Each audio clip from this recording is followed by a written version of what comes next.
When it comes to the story of human creation in the Bible, the names Adam and Eve are synonymous with the dawn of humanity. But what if Eve wasn't the first woman?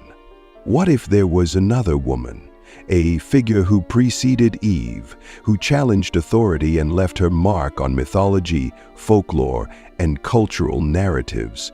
This woman is Lilith, a name that has sparked intrigue, fear, and fascination for centuries. Her story is shrouded in mystery, rebellion, and controversy, raising questions about gender roles, power dynamics, and the origins of evil.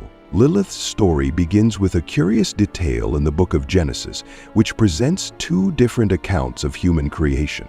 In the first account, found in Genesis 1:27, man and woman are created simultaneously in the image of God. This verse states, "So God created mankind in his own image. In the image of God he created them. Male and female he created them." This version implies equality, as both man and woman are formed at the same time and share the same divine essence. However, the second account in Genesis 2 tells a very different story. Here, God creates Adam first from the dust of the earth. After placing Adam in the Garden of Eden, God declares, "It is not good for the man to be alone. I will make a helper suitable for him." God then creates all the animals and brings them to Adam, but none serve as a satisfactory companion. Finally, God causes Adam to fall into a deep sleep, removes one of his ribs, and forms Eve from it. When Adam sees her, he proclaims, "This is now bone of my bones and flesh of my flesh. She shall be called woman, for she was taken out of man." This discrepancy between the two accounts has puzzled scholars and theologians for centuries. Was woman created as an equal partner to man? Or was she a subordinate companion made from his body? The tension between these two narratives opened the door for the story of Lilith, a figure who defied convention and refused to conform. Lilith is believed to have been the woman created in the first Genesis account, formed from the same dust as Adam. Because of this, she considered herself equal to him in every way. However, Adam did not see things the same way. He expected Lilith to be subservient, particularly in their relationship.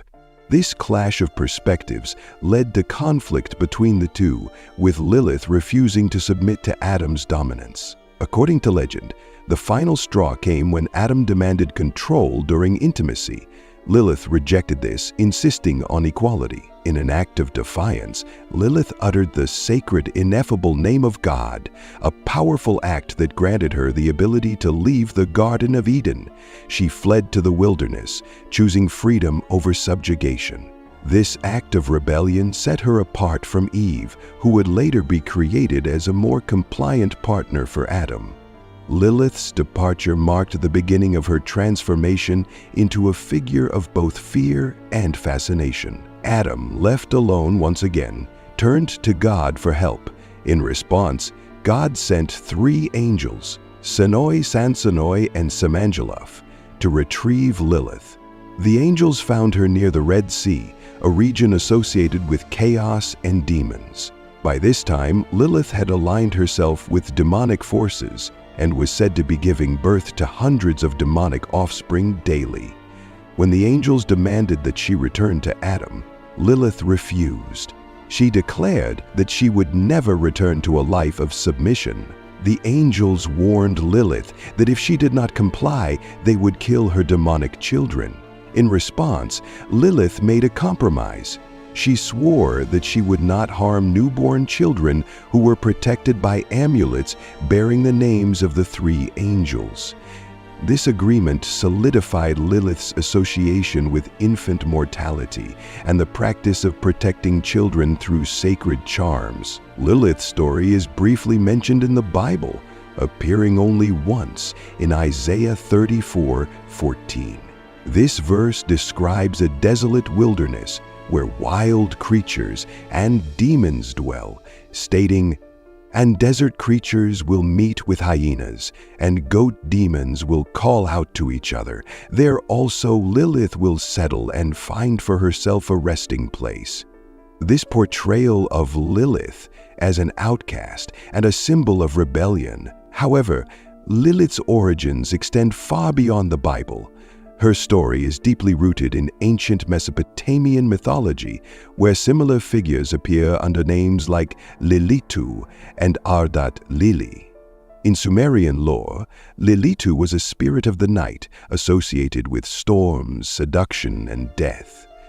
One of the earliest references to Lilith appears in the myth of the Halupu tree. In this story, the goddess Inanna plants a sacred tree but cannot harvest it because it becomes inhabited by three beings: a serpent in its roots, a storm bird in its branches, and Lilith in its trunk. When the hero Gilgamesh comes to help Inanna, he drives out the serpent, scatters the bird, and causes Lilith to flee to the wilderness. As Lilith's story evolved, she became a prominent figure in Jewish folklore. The Alphabet of Ben Sira, a medieval text, provides one of the most detailed accounts of her tale. In this version, Lilith is described as the first wife of Adam, created from the same dust as him and equal in status. Her refusal to submit to Adam's authority leads to her departure from Eden. This text also introduces the three angels who attempt to bring her back and explains her role as a demon who preys on infants. Over time, Lilith's image as a demon became more defined. In Jewish tradition, she was portrayed as a seductress who lured men into sin and a killer of children. Amulets bearing the names of Senoi, Sansonoi, and Semangelof were used to protect newborns from her influence. Lilith was also linked to Samael, a demonic figure, and was said to be his consort. Together, they were believed to have produced countless demonic offspring, further cementing her reputation as a dangerous and malevolent force. Lilith's story spread beyond Jewish folklore, influencing cultures across the ancient world. In Mesopotamia, she retained her association with the night and storms. In Greek mythology, she was transformed into Lamia, a child-eating demon. In Islamic tradition, Lilith was connected to the jinn and was sometimes described as the wife of Iblis, the Islamic equivalent of Satan, danger, and rebellion. In modern times, Lilith has been reinterpreted as a feminist icon. Her refusal to submit to Adam is seen as a powerful assertion of independence and equality. She represents defiance against patriarchal norms and has become a symbol of female empowerment.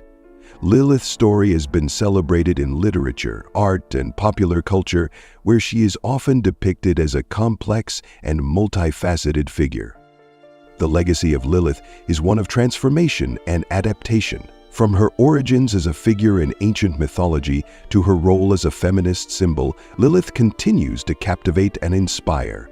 Her story challenges us to question traditional narratives and explore the complexities of power, gender, and identity. Whether seen as a demon, a goddess, or a rebel, Lilith remains one of the most enigmatic and influential figures in history. If you've enjoyed this exploration of Lilith's story, don't forget to like this video, share it with your friends, and subscribe to our channel for more deep dives into mythology and history. Thank you for watching, and we'll see you in the next video.